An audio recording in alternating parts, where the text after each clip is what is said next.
natin ha. Sumabog eh. So ayan. Ayusin natin. Ayan. Makasarap. So okay mga paps, ngayong araw pala, samahan nyo kong ayusin yung pinaka-cable nitong OBD scanner na to. Okay? So ito siya. So ganito mga paps, itong scanner na to, itong Ansel FX 2000 yan. Ito matagal ko nang ginagamit, marami na rin pinagdaanan to. Sobrang solid ito. Ang naging problema ko rito, ito mga paps, itong yung pinaka-cable connector niya. So kung mapapansin nyo yan, ayan, may tape na yan.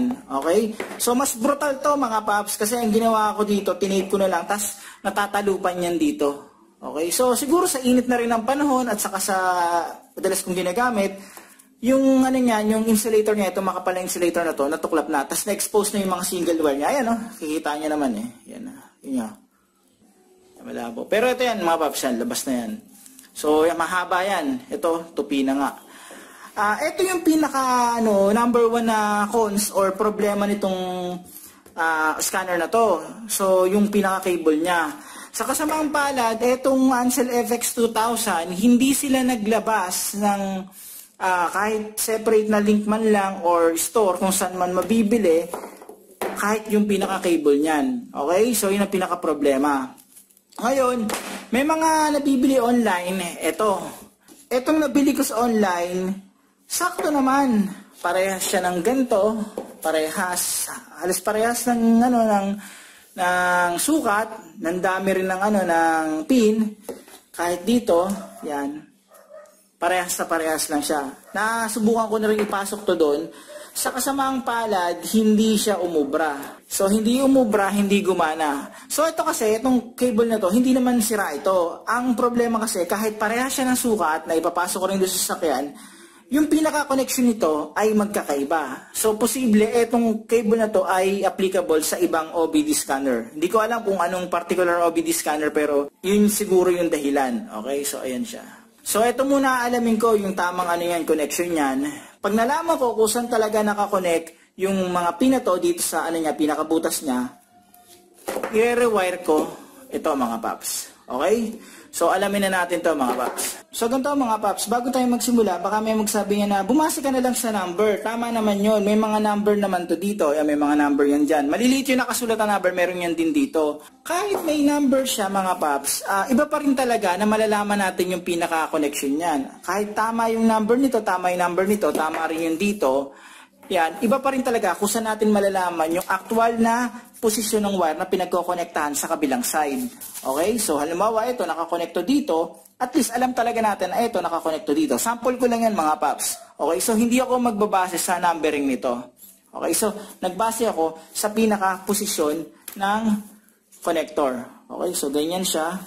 Kasi yung original ko. Ito. So, ganyan siya. Ito, yan. Kaya mahaba yung dalawa. Tapos ito, ganyan siya. Yan, baliktarin ko. Ganyan. Okay, so nakikita nyo pag ganun, pa-islant yan. Yan. So, una nating alamin, ito. Etong isang to, ito, ito, kung saan to nakakonect dito sa butas. Okay, so, ang gagawin ko lang ganito, continuity testing, ilalagay ko to dito. Yan. Makita natin.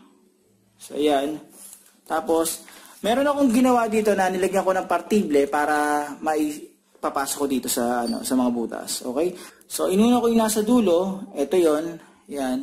Saan yung nakakonect yan? So, tingnan natin Dito, dito. Hanapin nyo lang. Ito yung original mga paps Hop. So, ayan. So, yung etong isang to, yan, ito, nakakonekto dito. Yan. So, dito nakakonect. Ito, yan. So, lagyan natin ng basic natin. Basicin lang natin mga paps. So, ito, nakakonekto dito. Okay? So, ayan siya. Tapos, hanapin ko naman yung pangalawa. Okay? So, ayan. Yung pangalawa naman tayo. Pangalawa. So, dito. So, yung pangalawa, etong isang to, ay, talon tayo. Yan. Etong pangalawa, dito.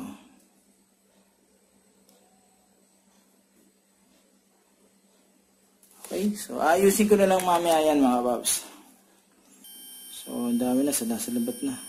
So, ayusin ko na lang itong drawing ko mga paps. So, okay mga paps, ito, inayos ko na yung, yung drawing ko. Okay, so ito yung original na OBD cable diagram. Ito, gawa ko yan. Inayos ko na lang. Ngayon, para patunayan sa inyo na may problema to, kukuha tayo ng isang sample dito. So, itong original ko, ito, yan. Ito yan, di ba? Yan. So, ito, sample ako. Ito yung sinasabi kong cable na, na hindi iba-iba yung connection. Okay? So, halimbawa, itong pin 1 na to, ito, dito, yan. Ang connection niyan dito sa kabila. Okay, so bali, ito, yan, bit natin So, bali nasa dulo niyan, ito, dapat konektado yan dito. Okay, so sa pangalawa dito, pangalawa. So, pakita ko sa inyo yan. Diba? Kita nyo? Ayaw siya mga paps. Ngayon, ito yung pinagbasihan ko niyan. So, ayan. Kunin natin yan. So, ang connection niyan, ito. Pangalawa. Yan. Diba? So, yun yung connection niyan. Gagawin ko na lang, gugupitin ko to, tapos isolder ko na maayos. Tapos, ang gagawin ko, lalagyan ko lang siya ng parang, kung ano may lagay ko, plastic o insulator na makapal, para hindi naman masira-sira yung pagkakasolder ko. Okay? So, ganito. So, ito siya. Mahaba naman to. Yan, mahaba. Okay, gugupitin ko na to dito. Double check natin. So, yan siya.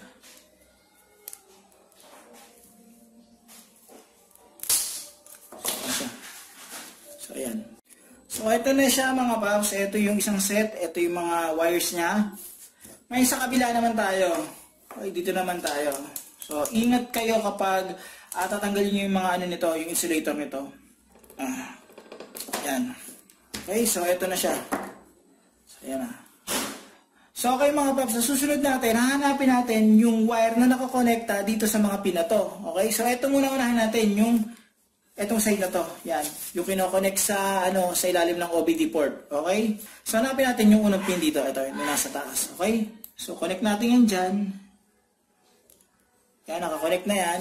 Tapos, isa-isahin natin i-check yung mga wire na to. Okay, kung ano yung may continuity, yung pin na yun, yun yung nakakonect na wire dito. Okay? So, hanapin nyo lang yan. Ito. Isa-isa yung mga paps. Isa-isahin nyo, ha? So, ito, hindi. Hindi. Oh. Wait. Ito. So, ito yung wire na yun. Okay? Ang gagawin ko ngayon, para hindi ako malito, i-splicein ko na to. Splicein natin yun. So, ito yun. Ito yung pin dito na nakakonekta dito. So, nahanap ko na siya. So, itong pin number na to, yan. Sa original na diagram, ito, nakakonekta dapat to dito sa part na to. Okay? So, yan siya. So, bali yan, dito dapat nakakonect. So, hanapin natin yung ito. Yan ang hanapin natin. At yung isang to mga paps. Yun yung connection sa pangalawa. Okay. So, ayusin ko na.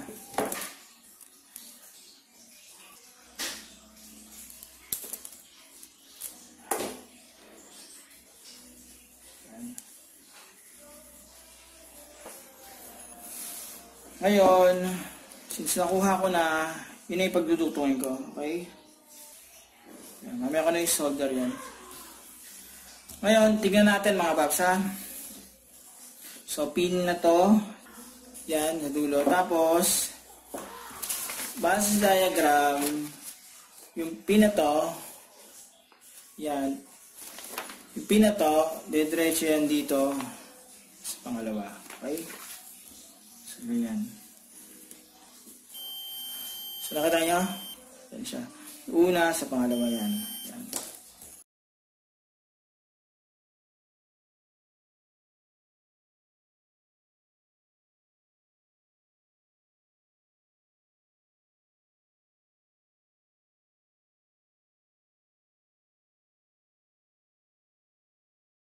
So, gagawin natin yung proseso na yun sa ibang mga wires, okay? So, okay mga paps, ito, huling wire na yung isa-solder ko. So, yung ano nito, yung ground ng original na cable, magka-connect yun. Nakita ko sa inyo, So, yung ground ng original na cable, magka-connect yan.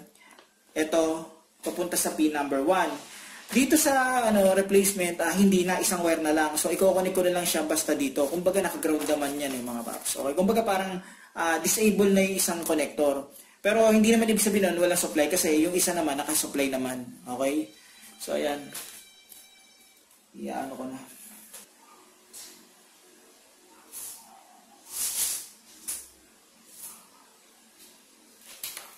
Meron akong cartoon doon para di sila mag-move. So okay mga paps, ito nakabit ko na lahat. Ngayon gagawin ko, i-double check saka triple check ko. Okay? So okay mga paps, ganito ginawa ko. Yung luma, ginawa ko, dinouble check ko ulit. Okay? So isa-isa kung yan, chinek yung pin yan kung tama yung diagram ko para lang sigurado.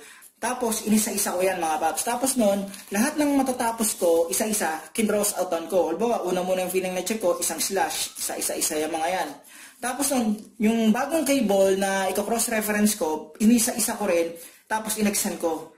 Kumbaga, isa-isa talaga mga paps, para sigurado, tama yung connection ng pagkakasolder natin mga paps, okay? So ngayon gagawin ko, ayusin ko na to sa testing ko. So okay mga paps, ito, iti-test ko to sa Vios, ayan. So ito, ayan, na Vios yan. So ito, ayan, so ayan siya. Ito yung So ayan. Ayan. Natin sumabog So, ayan. Ayusin natin. Ayan. So, kasarob.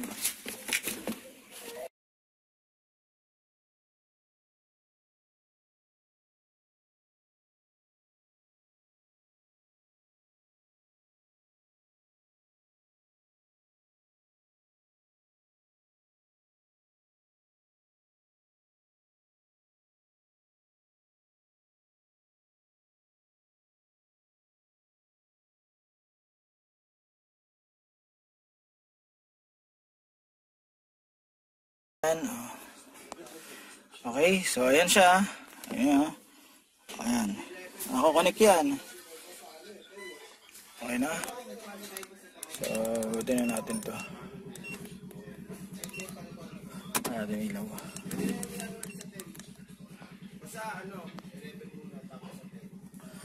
So, ayan. Butin ko na. Ayan. Okay, so ayan siya mga babs. Ayan. Okay.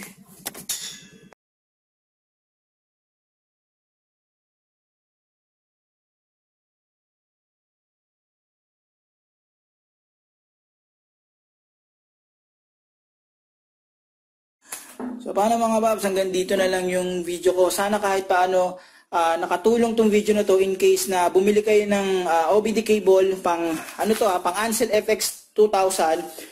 Tapos nun hindi gumagana. Ang gawin nyo lang, i-rewire nyo na lang. Ayan, nakita nyo, talop-talop na yan.